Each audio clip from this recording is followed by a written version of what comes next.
All right, great. Everyone, welcome to tonight. This virtual workshop is all about building relevant content and developing a content plan in 3 easy steps. Whether you are doing marketing on your own, and I say doing marketing because, when we talk to entrepreneurs, marketing can feel so overwhelming. It does encompass quite a bit, and there's a lot to it. However, there is something to be said about a content plan that is not only easy to execute, but that your entire organization can own, whether it's just you or you plus 3 or you plus 20. There is a way to make it easy and bite-sized, but that doesn't mean because it's easy or bite-sized that it's not relevant and powerful. So that's what we're going to talk through tonight. And I look forward to hearing your questions. Please put them in the chat box and we'll get to as many as we can, then we'll go through the Q&A as well. So to level set, let's kick it off with some terminology. Some of this right here may be 101, but I think that when you hear it again, it really does make sense. So marketing to me, by definition, is what inspires engagement on behalf of your product, your service, or your mission. And marketing, again, it encompasses so many different things and disciplines, but tonight we're focusing on the content portion. Content and relatable content, relevant content, it is what drives engagement on behalf of your business, your product, your service, your mission. And engagement can be in all different forms, right? People can engage with your website. They can engage with you as a speaker. They can engage with your ebook or your webinar. Engagement comes in many forms.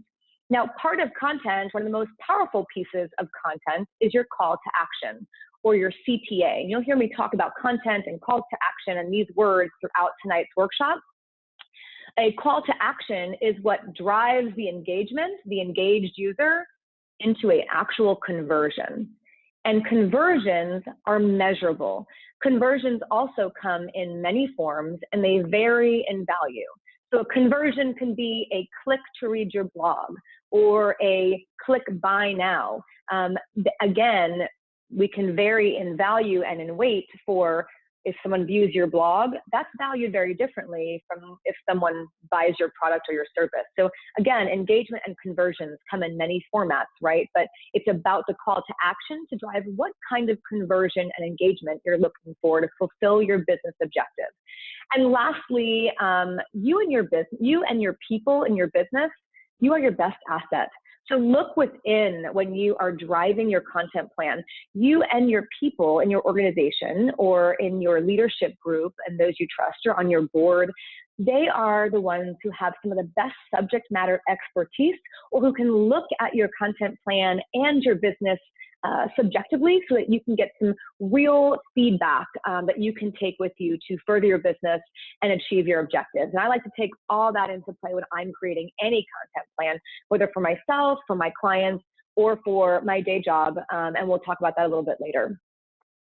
So this screen, this makes me smile because I want to kick off tonight with 2 stories about great content. And you see here, I have that quote unquote duped statement. As a marketer, I love when I am duped. And what I mean by that, it's when I am converting with a product or a service or a mission, and I realize later on that it was great marketing or great advertising that duped me into converting. And here's 2 examples on the screen. And on the left-hand side, you'll see something that I'm sure almost 99% of us, if not 100, are familiar with, and it's that holiday cup from Starbucks. So this, for me, is the epitome of great branding. From a content perspective, you may not think of a cup as content, but it is an extension of Starbucks brand. And the way they place it and the way they place it throughout their marketing is that I can't kick off my holiday season until I have a peppermint mocha latte in my hand in a red or now white with imagery, which you saw this past season, Starbucks cup in my hand. It dupes me every November through December. It warms me up. I feel warm and fuzzy. I relate to that brand That is the epitome of brand. You probably have your own brands that dupe you as well, whether it's Apple or Serena and Lily, but they get you, whether it's their imagery or their messaging. That is one of my favorite ways of being duped. Starbucks does it well. Second, on the right-hand side, this is probably my favorite dupe story of all time as a marketer. It's a pair of socks. And as you can see, it has that funny text on there. If you can read this, please bring me a glass of wine. It doesn't even say please. This is the epitome of knowing the target market at the right time, at the right place. You see, 2 Novembers ago, I was scrolling aimlessly through my Instagram feed, and up popped that exact image on the right-hand side of a pair of socks. It made me giggle. It looked warm and cozy, and I love wine. So as I'm looking at that image, immediately beneath the image on Instagram 2 Novembers ago was a bright red bar that said shop now. I clicked it, and it went immediately to a landing page where the socks were there, this pair of socks. It had a buy now option, and directly beneath that pair was another pair that just swapped out the word wine with vodka. So again, I giggled, and I bought 2 pairs of the wine socks and 1 pair of the vodka socks. And 3 weeks later, I was the proud owner of 3 pairs of socks, 2 that I gifted to friends and 1 that I still own. Now, the difference between these 2 imagery and why they work so well, that on the left-hand side, Starbucks is all about brand, right? Relating to their ideal customer through their brand message and their imagery. On the right-hand side, I don't know that brand from a hole in the wall. I can't tell you who I bought from or what else they sell. They caught me at the right time. I was the right target, a female who likes wine, and it was the holiday season, so I was looking to buy something. They gave me a seamless call to action. And when I got to that page, it was easy to convert me. So that company, whoever they are in the world, they converted me not once, but 3 times. 3 sales were made out of 1 piece of content. That's fantastic. So these 2 imagery, I think you can see the difference between how to use content in various ways and what works, whether it's the brand message and staying on brand or making it seamless, attacking someone at the right time and giving them a clear call to action to convert.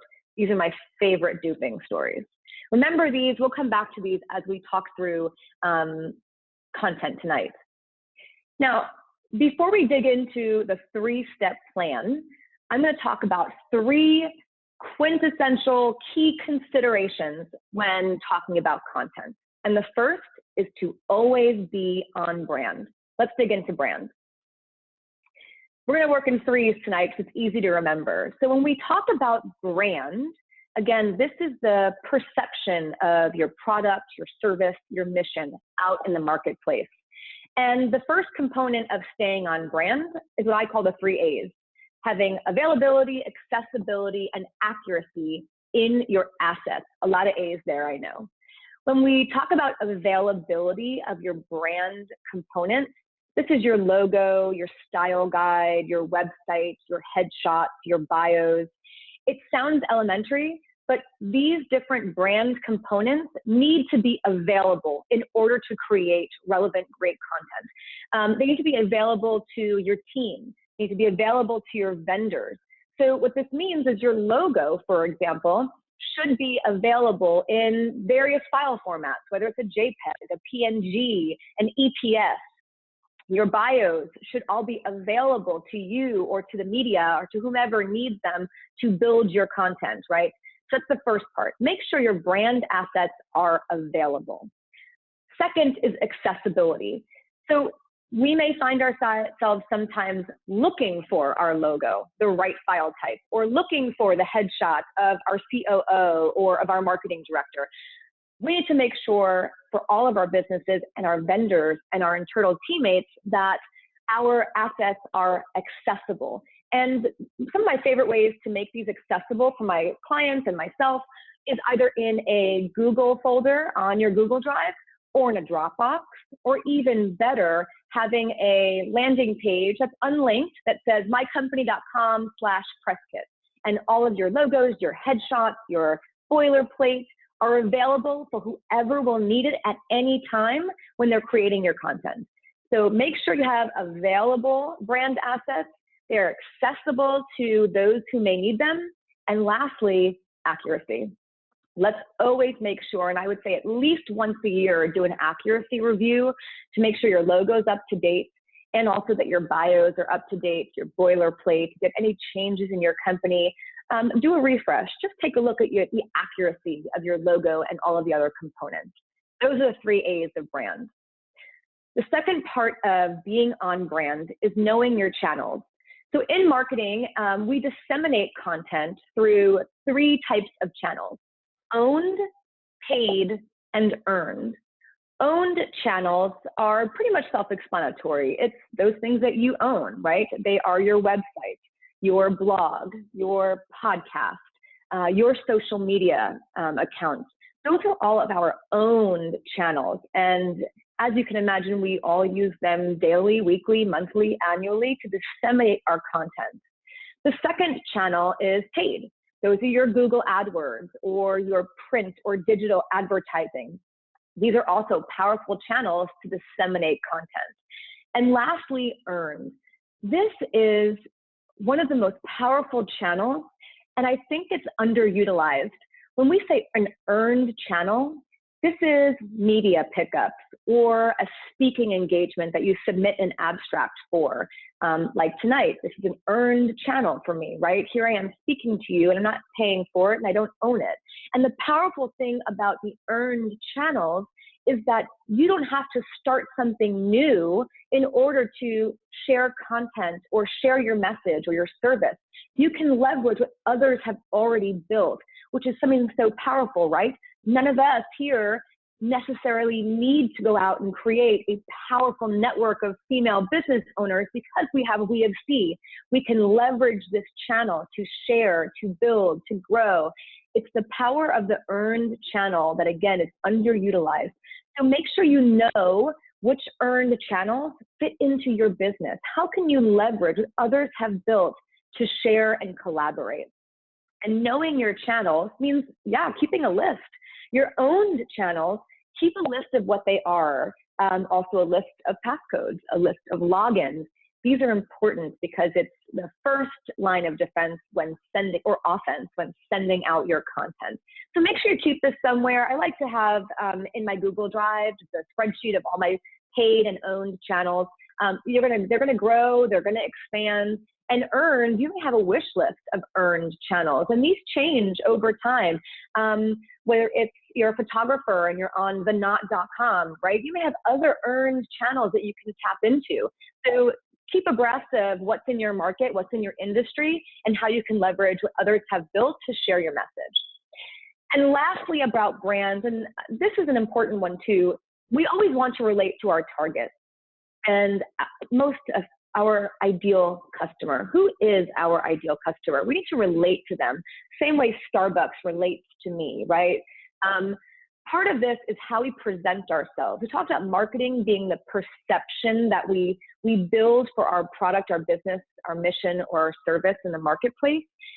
One of the easiest ways to look at how we relate to our customer and building our perception is through social media. As entrepreneurs, many of us may find that we as a professional blend our brand with our professional brand and our personal brand. If you are a jewelry designer, for example, and your social media accounts tie both to your personal and your professional life, where you're showcasing your earrings as well as, you know, your home life, or we have to make sure that we are considerate of our prospects that are on those social media channels, right? We have to relate professionally and personally and make sure we're always on brand. That may mean dialing back if we are doing both our personal and professional profiles together, dialing back on some of the more real personal things like our family photos or our dog photos or any maybe political biases we may have. We want to make sure that we don't neutralize our audiences. So I think if we want to stay on brand and we find that our personal and professional are melding too much, maybe perhaps it's time to separate, but I would look subjectively at our profiles, our social media profiles, and make sure that we are remaining on brand personally and professionally. Because oftentimes as entrepreneurs, we are tied to our professional life, even in our personal accounts. So the kicker there is, why confuse your audience? Stay on brand, be available, accessible, accurate, know your channels, and make sure that we are honoring the brand in both our personal and professional lives. The next key component of relevant content building is to define an objective. Now, this is twofold, because as a business, we have an objective and a goal for 2019. Perhaps it's to grow our business by 25% in revenue, or to kick off a new product or service line. Depending on how complex your business is, your marketing objectives may be the same as your business objective, or your marketing objectives may support your business objective. But either way, it's important to define that objective so everything can flow in and support it. When we're talking, when we're talking about objectives, yes, we're talking about our business objective and our marketing objective, but it's also making sure that we clearly state the objective of that content for our audience, which is our CTA. We'll get to that in a moment. When determining your objective, let's talk about our business objective. Again, if it is to grow your business by 25%, we want to make sure that everything we do in our marketing and our sales will be to support that. So when we design our content plan, you'll see how the topics we choose and how we build out those topics always support that. By knowing your objective and your goals for your business and your marketing organization, you'll find that you will not waste time on marketing efforts that will not help you grow your business and achieve that objective. So it'll keep you on track. The second part is clearly stating a call to action, because everything that we put out and spend time and money and resources on as far as marketing and content, they should have a clear call to action. When we just talked about brand, that's my Starbucks picture, right? Brand got me every time. It doesn't matter if they tell me to buy now or read this. I'm going to walk in because I know the brand and I like that warm and cozy feeling of that cup in my hand.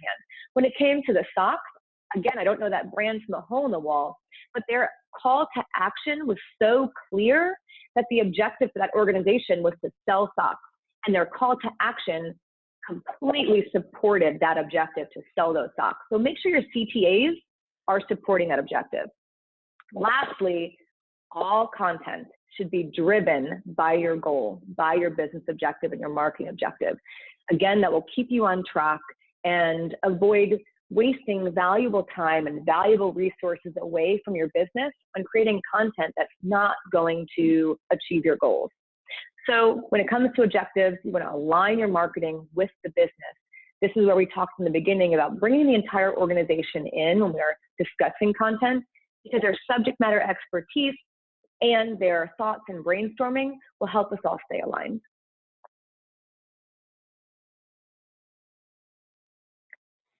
And the last of the three considerations is keeping it simple. We all know the acronym KISS.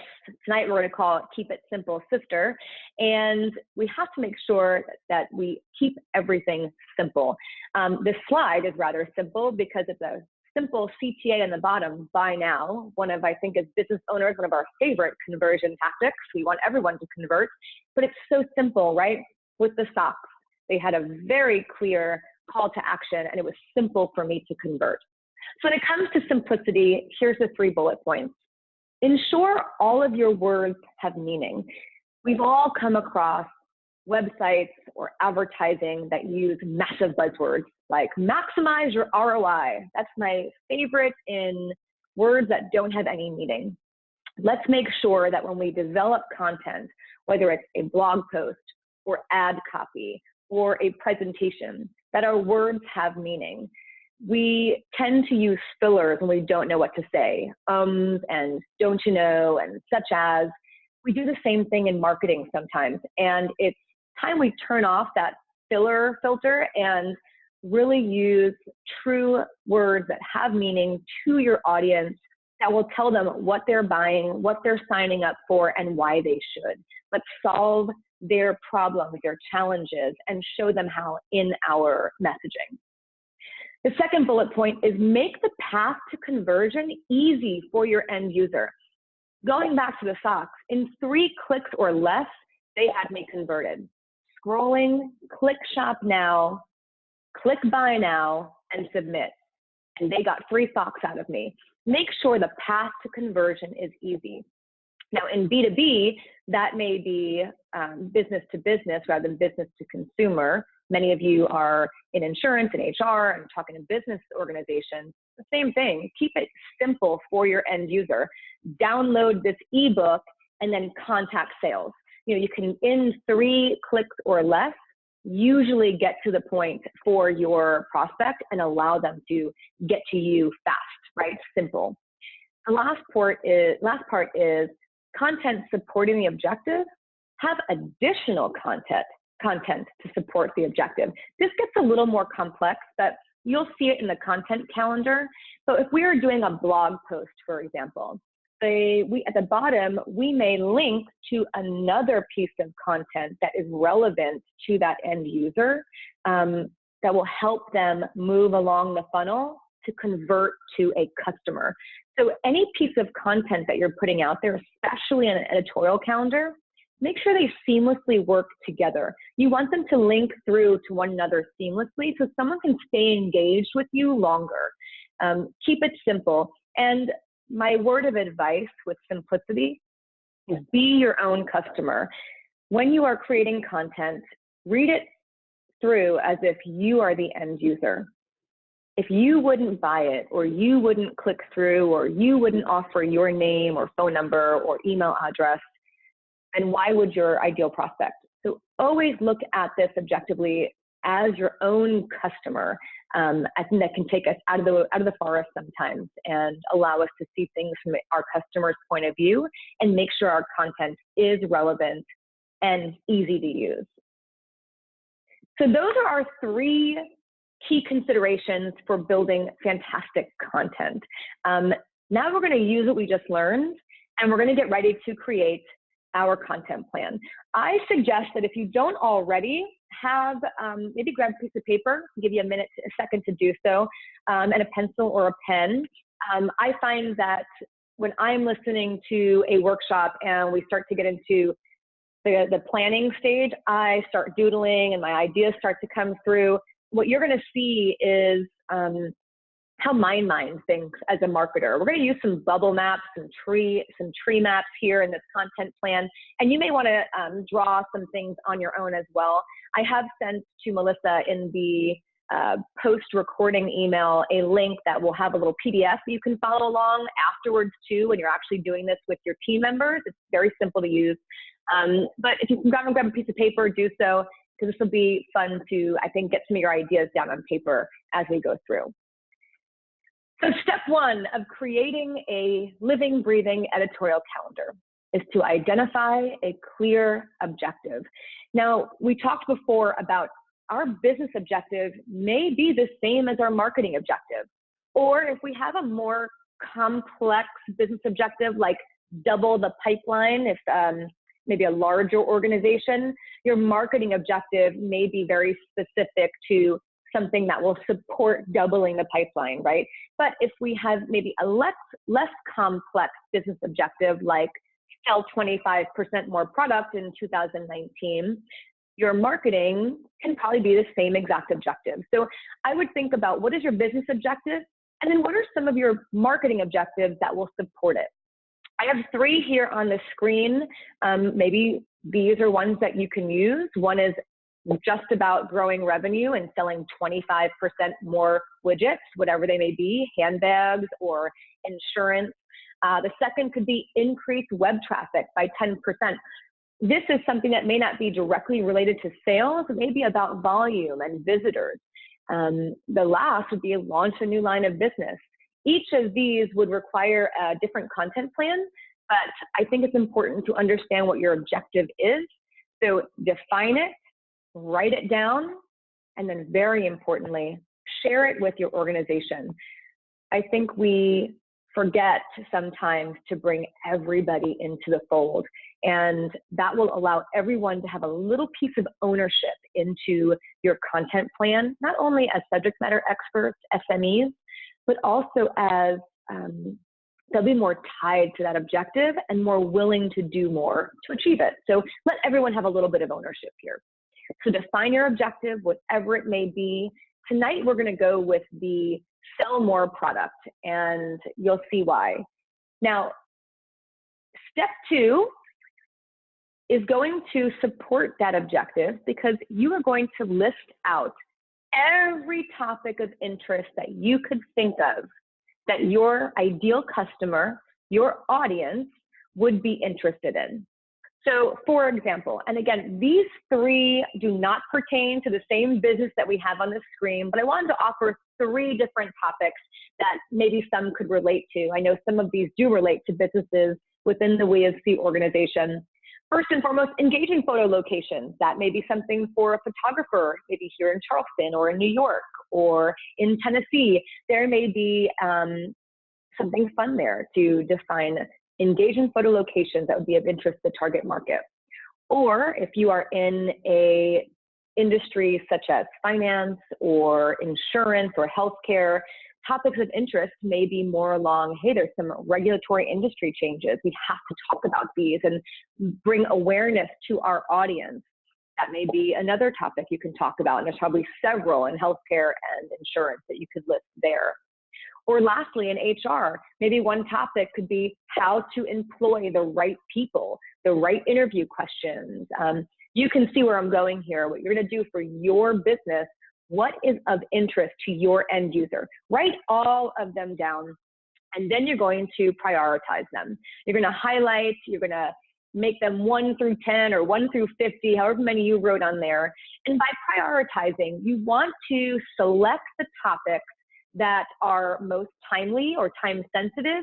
For example, if there's a regulatory change and the deadline's in March 15th, that's something that you are going to want to take care of right away in first quarter, right?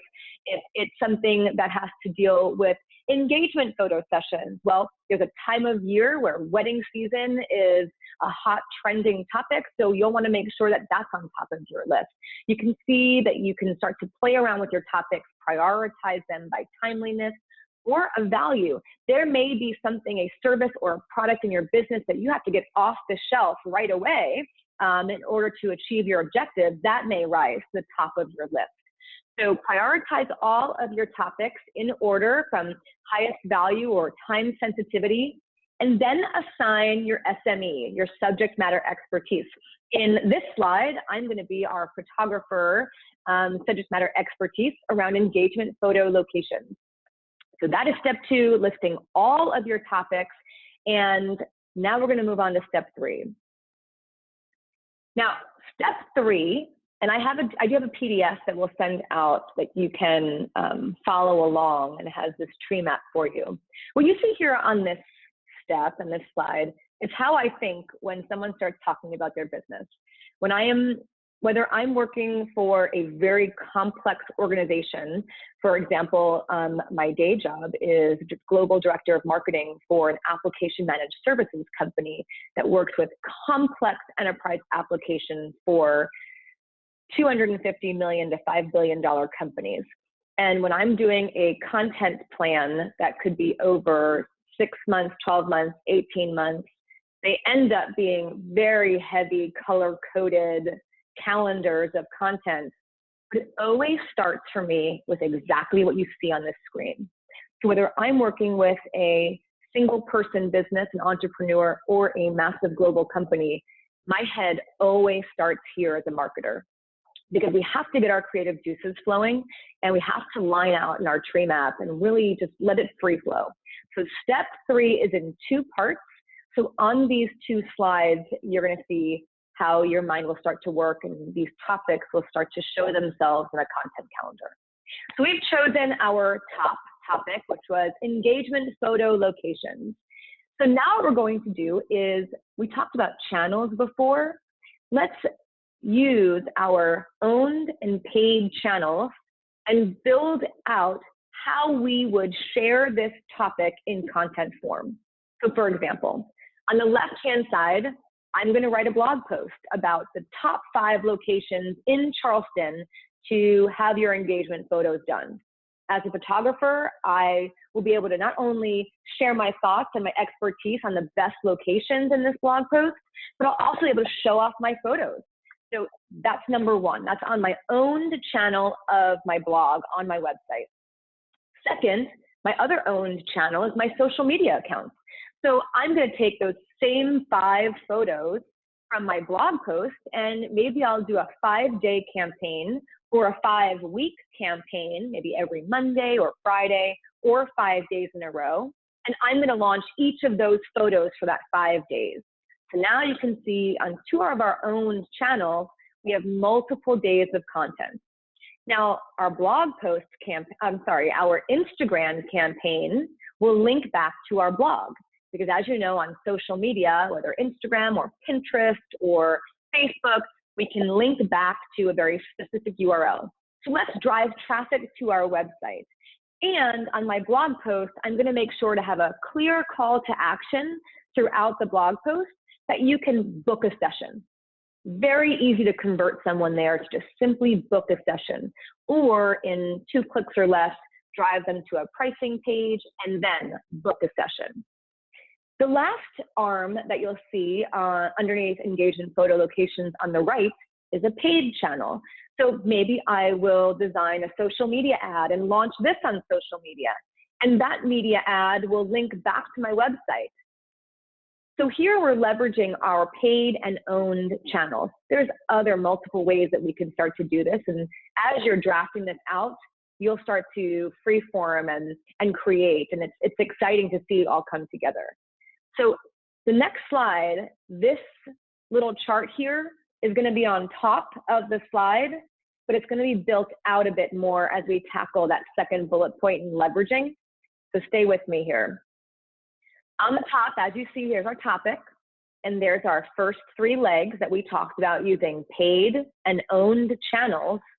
But now we start to think a little more creatively. Let's start with that blog post. So the blog post, not only is that on our owned channel, our blog, but perhaps we can submit that content to industry publications, whether digital or in print, and that will get us some earned media. It'll amplify our content, syndicate our content, and that's without paying for it, because if we get picked up by a local publication, that's wonderful free press for you. In addition to that, maybe I can add this content to my wedding planning account on theknot.com or another photography website that I'm on. You can see how that starts to build more audience. And it creates another idea for me that after I post that top 5 locations blog post, it would make sense to then go one step further and write another blog post about the top 5 poses that we want to use in engagement photos. And you can do this with holiday photos, and you can see how this starts to compound. Your content calendar can really start to drive other ideas here. So let's follow now our other arm, which is the Instagram content. What's cool about social is that everyone's on it. They have their own accounts, and it's very easy to share and post that content that you've put out there. So I'm assuming that the couples in the Instagram posts that you have, the photos that you have, they're going to want to share that they've been promoted by your account. So in order to amplify this content, I suggest that you ask those couples to reshare and repost.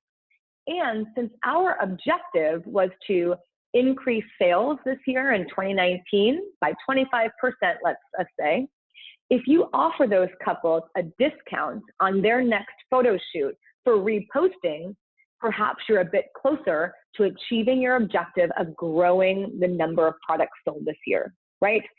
And in addition, we can further amplify our content by asking the locations in which we photograph these couples to also repost.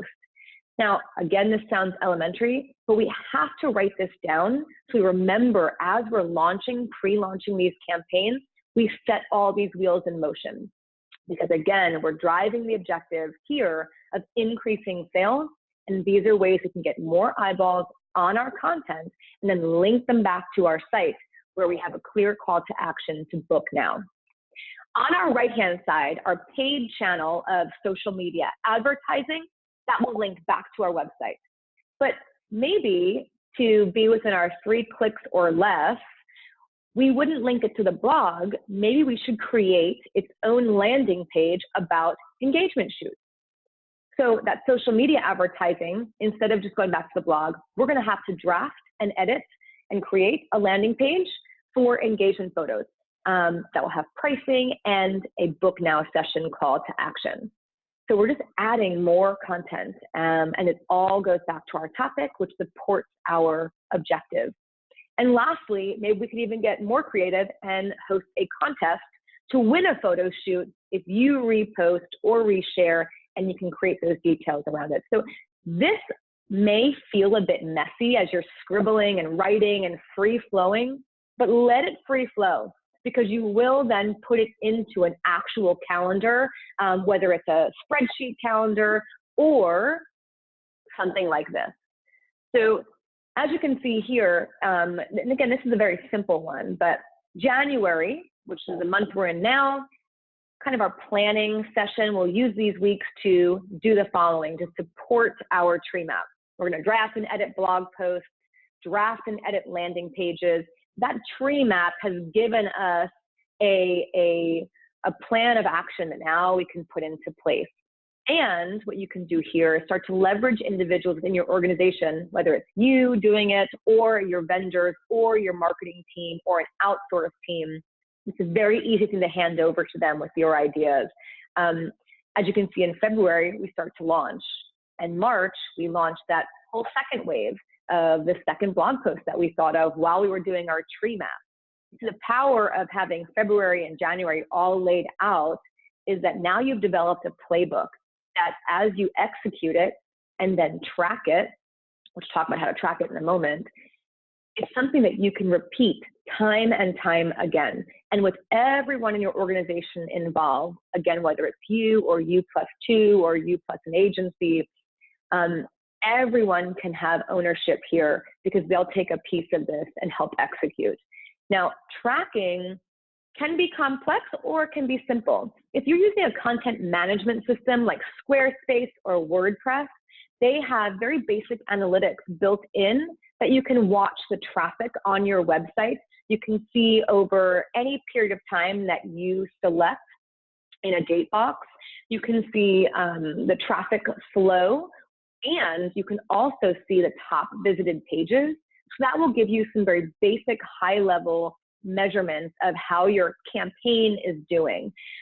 If you have a marketing stack with some more complex and in-depth analytics, like Google Analytics, or if you're using something like HubSpot or Marketo, you can really deep dive into tracking this campaign, and you can actually align all blog posts and see what they've driven and how many conversions they've driven based on the calls to action that you've built on your pages, whether those are book a session or contact us or watch this video. You can start to track those much more closely than with just your high-level analytics. So again, this doesn't have to be complex. It can be simple, but we all start with that bubble map in our head, and we all work through that in a big, messy, free flow type of a design, and then we put it into a content calendar. Now, again, this is repeatable, this is easy, and your organization can do it with you. So again, look within and develop who are your subject matter experts in your organization, or leverage other experts in the area who maybe also have a large following and bring them into the fold. And you can see where the power of amplifying your content is through those earned channels. So let's recap. On the left-hand side, you see my favorite dupe of, this wasn't even regarding brand, it was just about simplicity, right? But there's something to be said about staying on brand, especially for those of us who are tied personally and professionally to our business. Always be on brand. And that also means making sure that your brand components are accurate, are accessible, and available to those who need it for all of your pieces of content. Second, define your objective. Make sure your business objective, which is company-wide, is supported by your marketing objective. And make sure that everyone knows that objective, that they breathe it, that they feel it, that they have a piece of ownership there, so that they can help to drive the big wins for your organization in this year and beyond. Third, make it easy to convert. Calls to action must be clearly displayed and very seamless. If you tell someone to watch a webinar, make sure after that webinar, you give them an opportunity to convert further, whether it's to talk to you directly or to take another piece of content or email them with further information.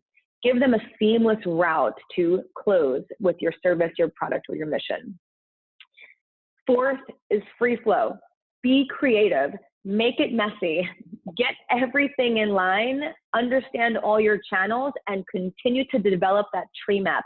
Let your mind just completely flow. You can always get it nice and neat later on when you edit that calendar and get it into nice, neat boxes. But the first part is the free flow of information and creativity. Just let it flow.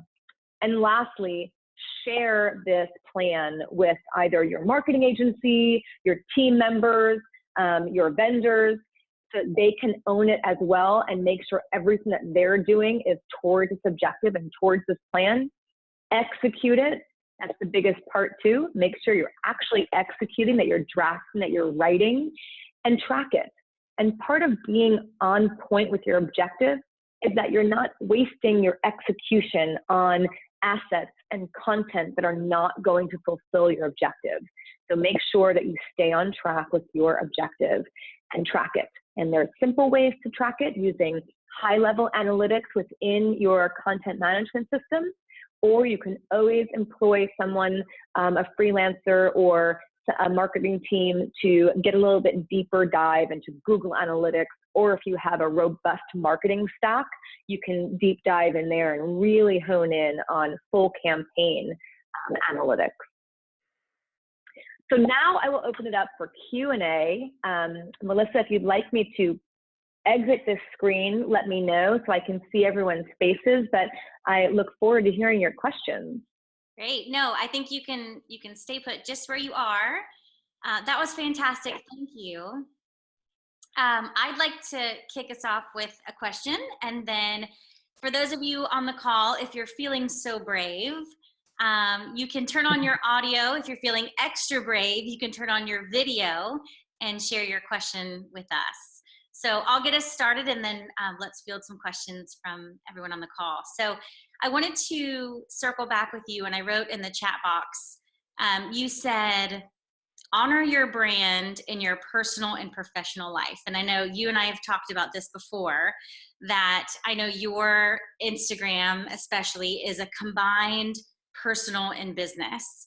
Would you just talk to the group about that? What made you make that decision? How, what factors should you consider if you're considering having separate accounts or it all combined? I'd love to hear your point of view on that.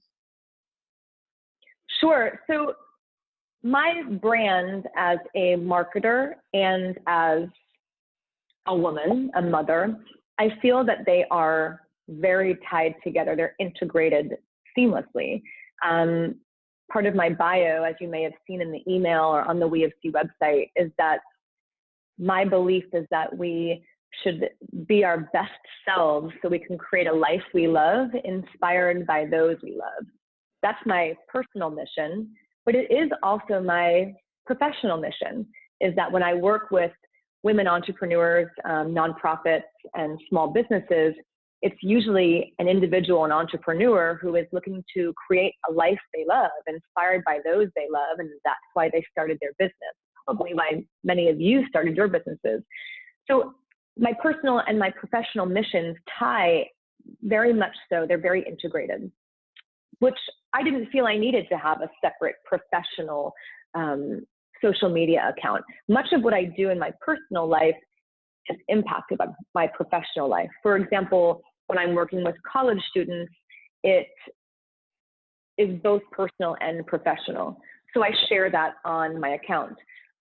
When I am traveling on business as a female, as a mother, I do think it's important that we as businesswomen honor that we are working to create a beautiful life for our families and for ourselves. So I share that both personally and professionally. For me, it works. It ties in nicely.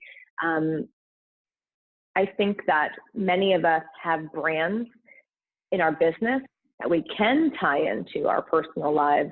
And especially if we are a business coach, if we are even our more so I would say B2C, we can probably tie in our personal and professional messaging. If you own an insurance agency, you may or may not want to tie that into your professional brand. You may want to have a completely separate account for your insurance agency or for your HR agency. What'd you say? Like maybe if you love to go skydiving and you run an insurance agency, maybe you want to keep this separate. Exactly. There's certain things I think you do have to consider how your audience is going to perceive it. And that's a perfect example. Excellent. So is there anybody from the group that would like to be brave enough and volunteer a question?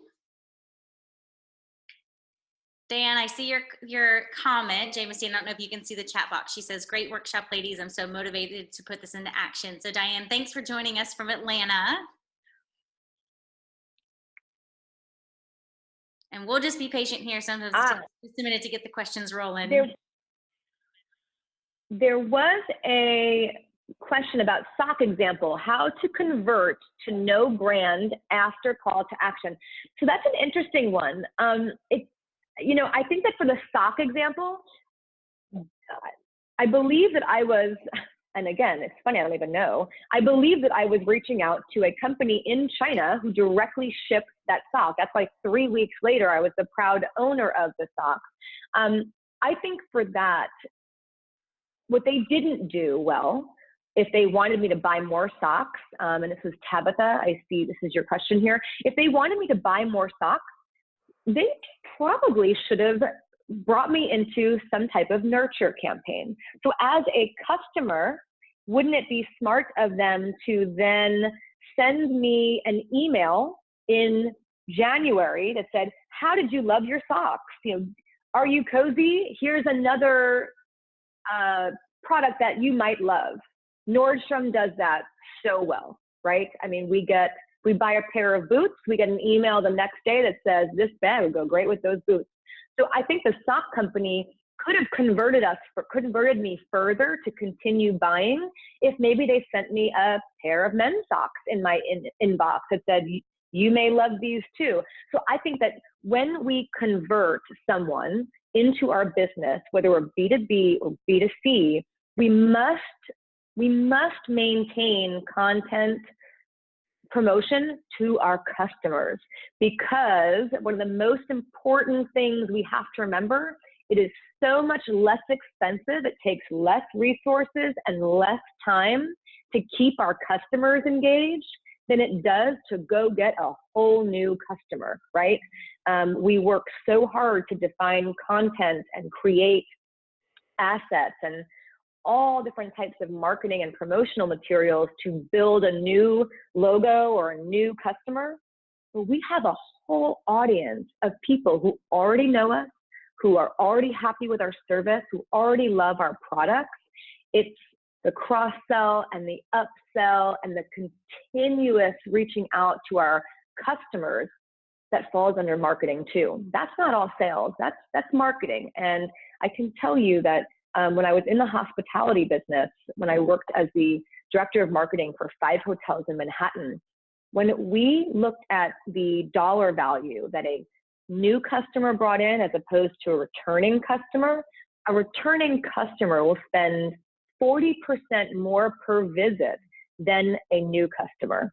So that stock company could have continued their conversation with me, but they didn't. Yeah, that's really interesting. Super good point. Looks like you've got another one there, Jamessina. That's thinking about objectives. So Ginger wrote, I'd love to hear what questions we may want to ask ourselves to help define our objectives. I'm going to overthink this. Okay, so this is interesting. Depending on what your business you're in, I would say first and foremost, what are the business goals that you may have for 2019?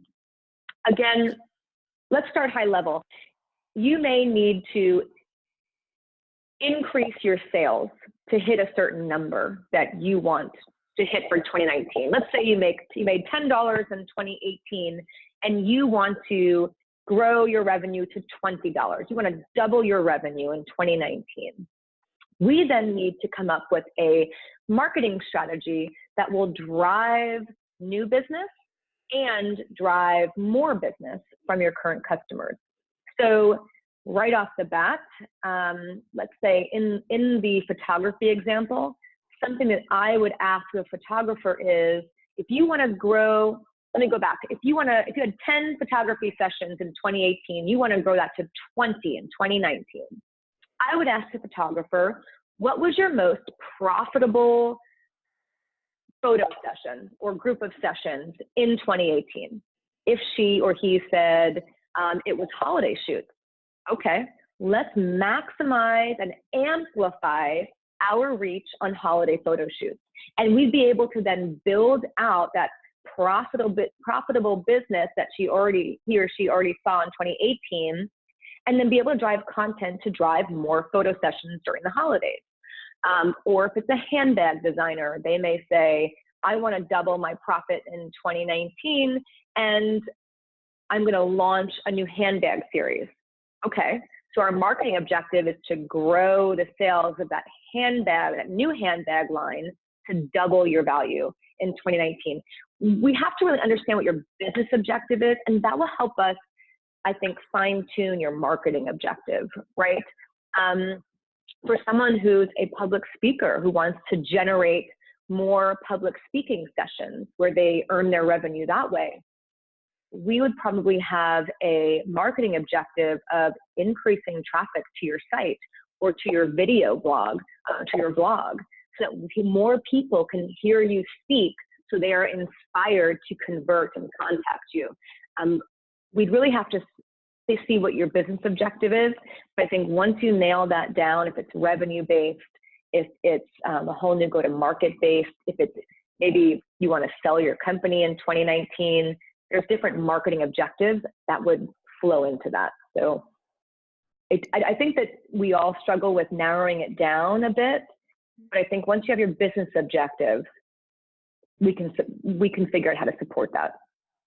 It kind of sounds like, you're telling us to look at the data, right? Which I feel like is something, we had a workshop on this with Stephanie Drake at the end of last year. And I think so many of us are in the habit of putting stuff out there, right? Like we're in content creation mode, and we don't always take that time to step back and go, how did it do really? Not how did it make me feel, or how did I enjoy putting it out there? How did I personally feel about the content? But really, how did this perform in order to make, the decision, what to pursue and what to make your objective for the next year? Yeah. Say that last part again, if you don't mind. Do we have a little bit of a lag? Yeah.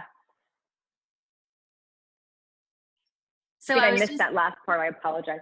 Yeah. So I think, Ginger's question about kind of what questions we ask ourselves, it really does come back to, what have we done in the past? What has worked and what hasn't, and how do we get in that habit of looking at the data?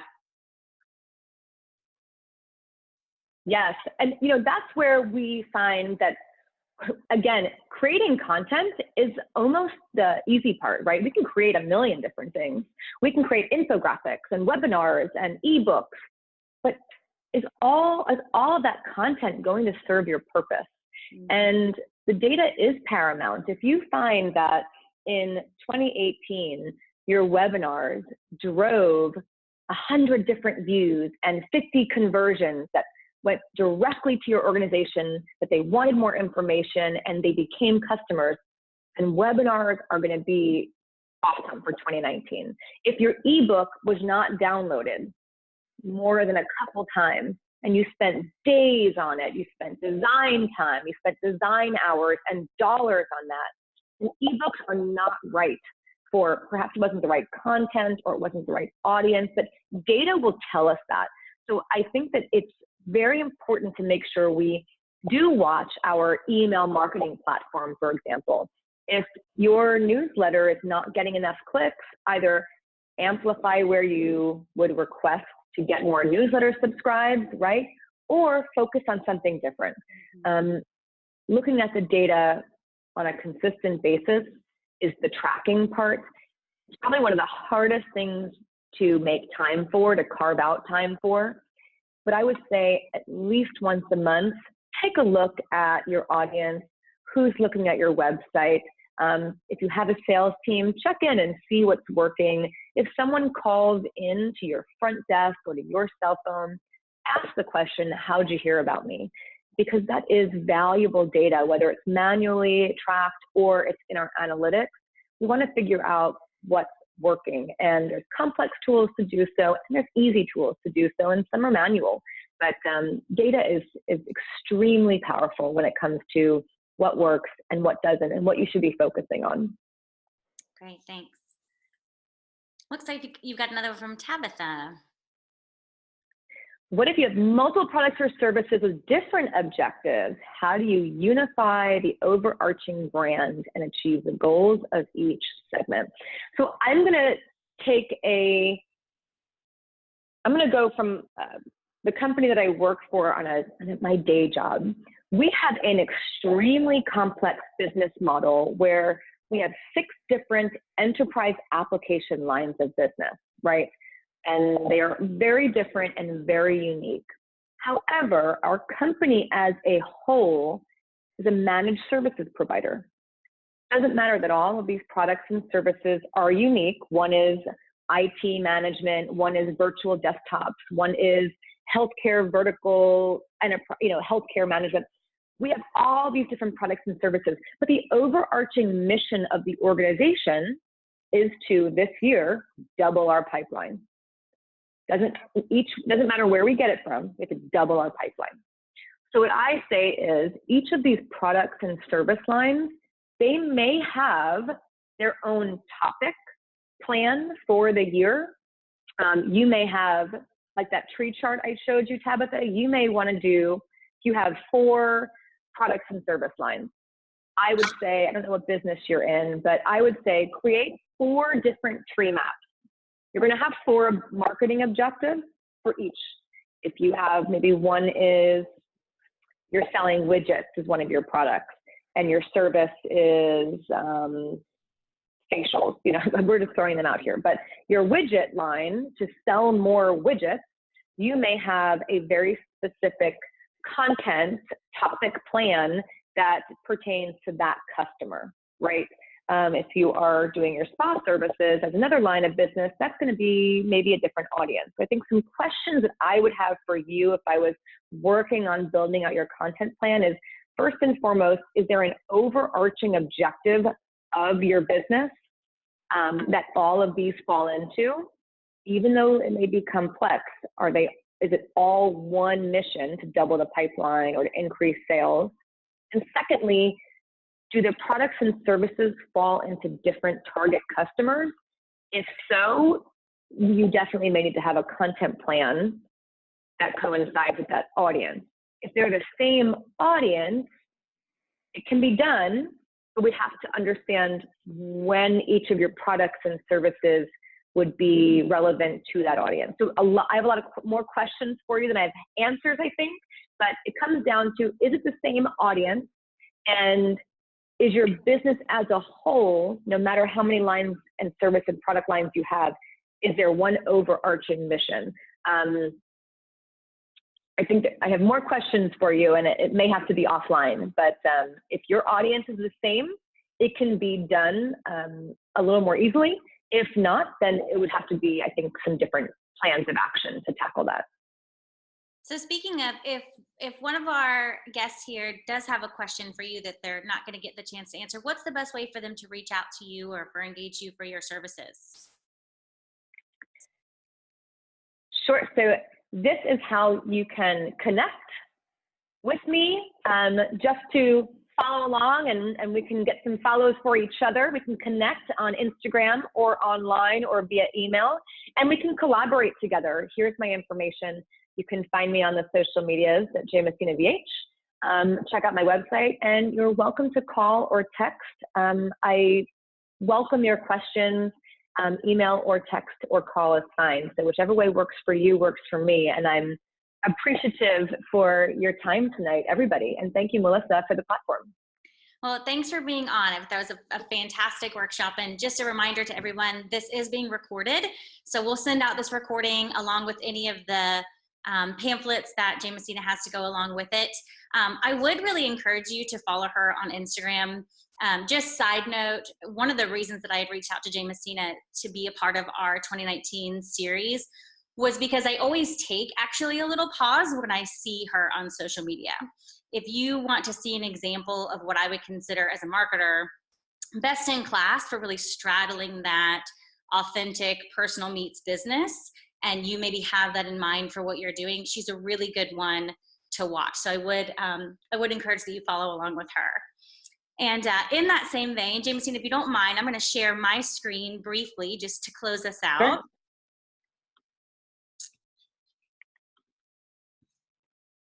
And I want to just remind everybody that we have a lot of events like this that are going to happen throughout the year. I really could not be more proud of the speaker series that we have put together.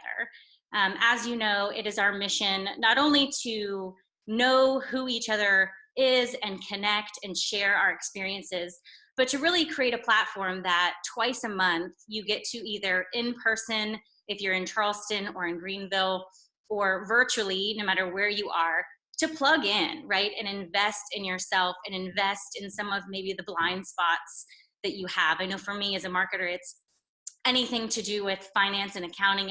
And honestly, even hearing the words from Jamessina tonight remind me of some principles that I tend to forget, or she delivers it in a new way. So I never regret taking this time for myself. So do check out our events page. We have 23 more events happening this year, again, twice a month, one in person, one virtual, and we're covering over 15 different areas of business. So I would encourage you to, spend this time on yourself. If you're not a member, I invite you to become a member. There's a lot of organic mentorship and connection that happens in between the events that I think is just as valuable as us coming together for this time. So thank you for tuning in this evening. And please remember that our speakers volunteer their time. We look for practitioners, that want to build their reputation as a thought leader. And honestly, many of our women just want to give back because they've reached a place in their career where they can do so. So when the email goes out to write Jamessina a review, hop on her Facebook page or LinkedIn, and just show your love, because as a practitioner, those reviews are everything to us. So thank you for tuning in tonight, and hope to see each one of you at our next event. Cheers.